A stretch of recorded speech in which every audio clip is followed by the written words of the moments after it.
It started like any other Monday at Brew and Bean Café, a small coffee shop tucked on the corner of 8th and Maple in downtown Atlanta. The morning rush had already begun, and Monica James, a 33-year-old single mother of two, was moving fast, brewing espresso, calling out orders, smiling through exhaustion. To customers, she looked calm, kind, professional. But behind that smile was a storm. Her rent was due in 4 days. Her youngest, Jaden, had been sick all weekend. And her second job, cleaning offices at night, left her running on barely 3 hours of sleep. Still, Monica never complained. She needed this job. Because without it, she and her boys had nowhere to go. At 8:45 a.m., the bell over the door jingled, and that's when she walked in.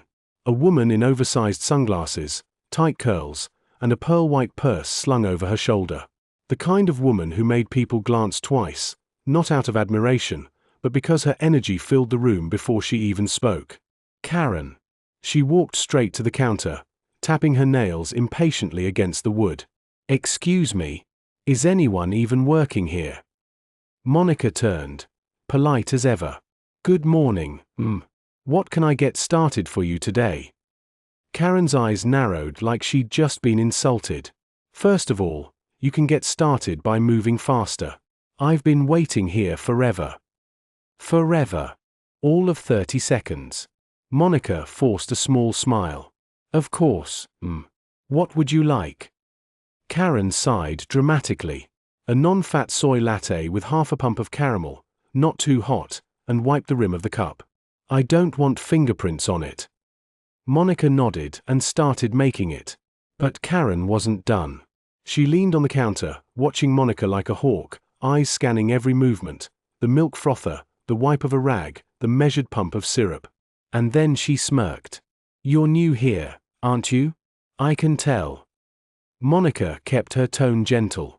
"Actually, I've been here about 2 years now." "Oh really?" Karen tilted her head. "You don't look like management material." The words stung. But Monica didn't flinch. She'd learned long ago that silence was sometimes safer than pride. 2 customers in line shifted awkwardly. They'd noticed the tone too. Monica slid the latte onto the counter. "Here you go, Non-fat soy, half caramel, not too hot." Karen picked it up, took a sip, and froze. "Did you even listen to me?" she snapped. "This tastes like full-fat milk. Are you trying to ruin my diet?" The cafe went silent. Even the espresso machine seemed to stop hissing. "I used soy, I promise." "Maybe the..." "Don't talk back to me." Karen set the cup down sharply. "What's your name?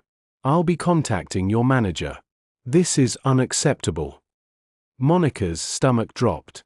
"My manager's name is Alex, but he's not in right now. I can..." "Oh, don't worry. I know how to handle this."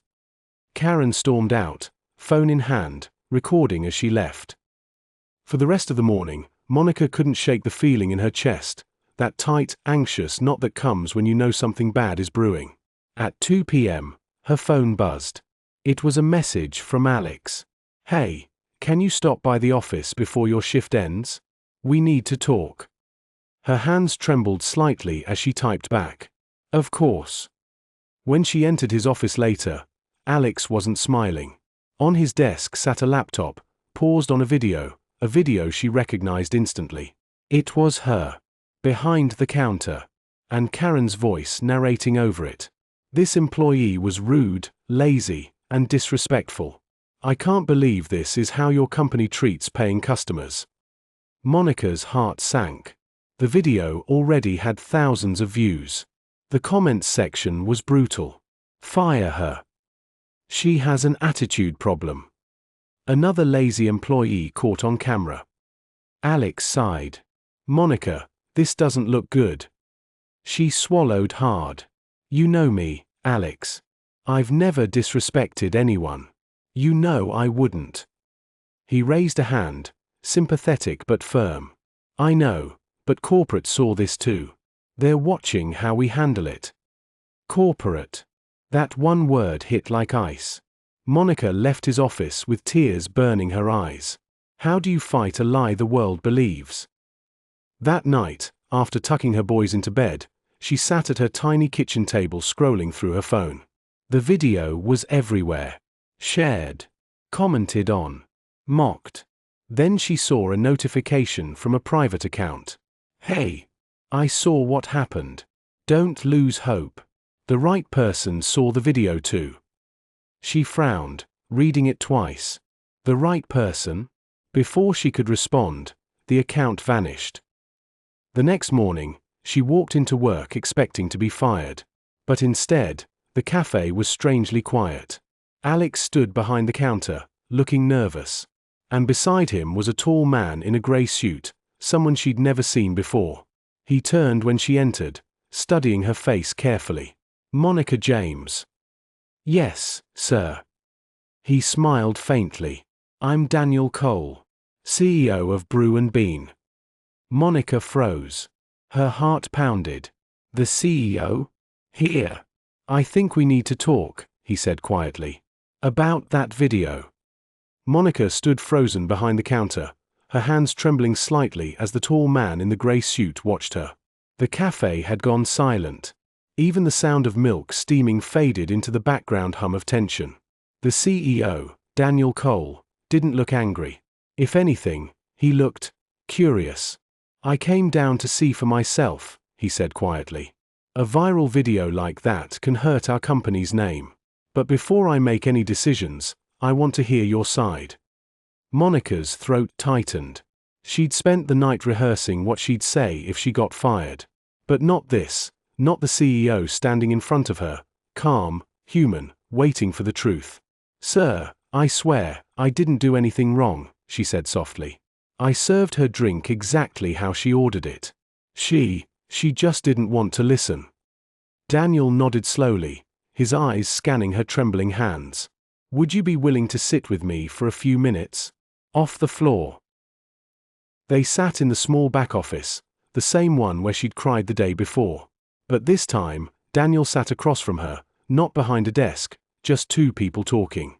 Monica, he began, do you mind if I ask how long you've been working here? 2 years and 4 months, she replied. Any complaints before this? Never.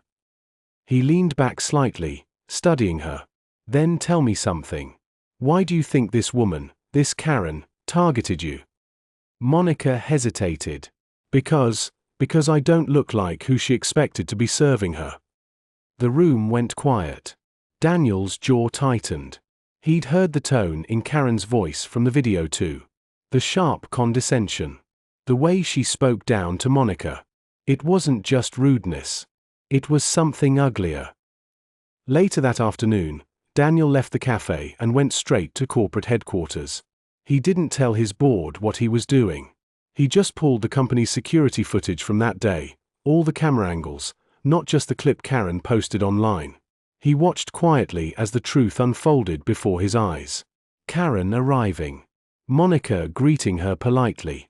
The order made perfectly. Then Karen's face, twisting with irritation before the cup even left the counter. And her phone, angled just so, like she'd planned it all. Daniel leaned closer. Wait. He paused the video. Something caught his eye, a reflection in the glass door behind Karen. Someone standing outside. Filming her filming Monica. Who the hell? He rewound and zoomed in. The reflection was faint, but clear enough. A man. Dressed in business casual. Recording her confrontation from outside. By the next morning, Daniel had tracked the footage. The man was David Grant, a field auditor for the regional branch of Brew & Bean. And that meant only one thing, this wasn't random. He called David into his office. David looked pale when he arrived. Sir, before you ask, I didn't mean for this to blow up. She promised me no one would get hurt. Who? Daniel pressed. Karen. She's not a customer. She's one of our franchise investors' wives. She's been trying to get Monica replaced because... Because what? Because her husband wanted to promote Monica. He said she was one of the best employees in the region, and Karen didn't like it. Said it was embarrassing to have a single mom managing her husband's store. Daniel's eyes darkened. So she staged it. A fake complaint. A viral hit job. David nodded, ashamed. I didn't think it would go this far. She said it was just to teach her a lesson.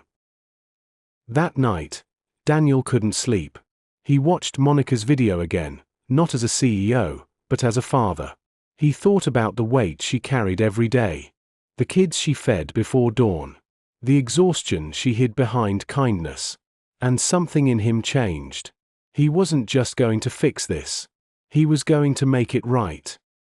The next morning, Daniel returned to the cafe. Monica was mopping the floor quietly before opening time. She looked up, startled to see him again. Mr. Cole? Did I lose my job? Daniel smiled faintly. No, Monica. You're not losing your job. But someone else is. She blinked, confused. I don't understand. You will, he said. But before that, I want you to know, we reviewed the footage.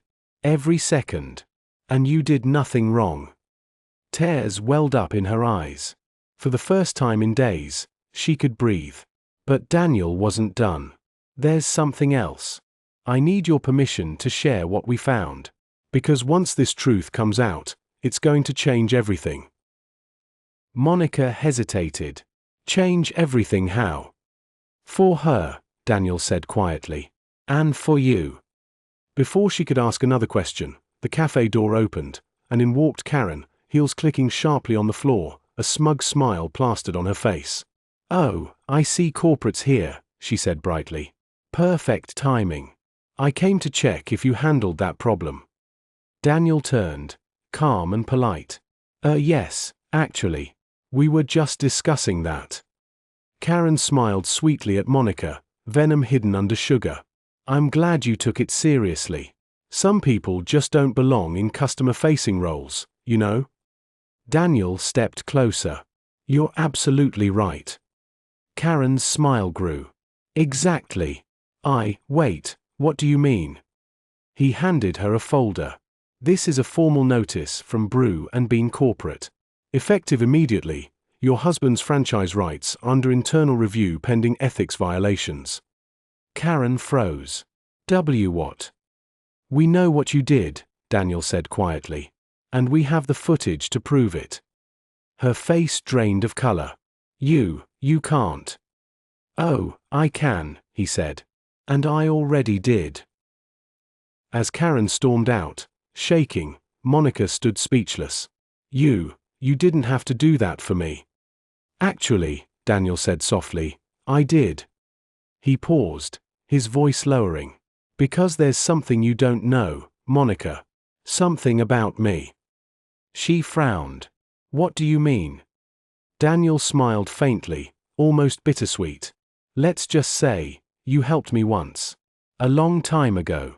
You just didn't know it. Monica stared at him, confused, but before she could ask, he was already walking out the door. Monica stood frozen in the cafe doorway long after Daniel left. The world outside moved like nothing had happened. Cars passed, a siren wailed faintly in the distance, sunlight spilled through the windows. But inside her chest, everything stopped. You helped me once, you just didn't know it. The words looped in her mind like a riddle. How could she have helped a man she'd never met? That night, after putting her kids to bed, Monica sat at her kitchen table, scrolling through her phone.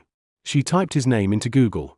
Daniel Cole, CEO, Brew and Bean Coffee Company. Article after article filled her screen. Success stories, interviews, charity features. But one headline stood out. Local teen loses mother in hit and run. Kind stranger helps pay for funeral. She clicked it. And there he was, a teenage Daniel, eyes hollow from grief. The article mentioned something else. A young waitress who had raised money by organizing a donation jar at a local diner. Her name wasn't listed. But the diner's photo in the background stopped Monica's breath. It was her old job. 15 years ago. She remembered it now, the quiet boy who used to come in with his mother. Always polite. always smiling. Until one day, he stopped coming. The next morning, a black car pulled up outside her apartment. Daniel stepped out, holding 2 cups of coffee. "You shouldn't have had to find out like that," he said softly. Monica stared at him, still in disbelief. "It was you. That boy. Daniel, that was you." He nodded. "After my mom died, your kindness was the only thing that made me believe people could still care. You didn't know me, but you helped me. That jar you set up, it paid for her funeral." Monica's eyes filled with tears. I was doing what anyone would have done." "No," he said gently. "Most people wouldn't have. You did." He set 1 cup of coffee in front of her. "So when I saw that video of you, humiliated for no reason, attacked by someone who thought she could destroy you, I couldn't stand by." Monica's voice broke. "You could have just fired her quietly.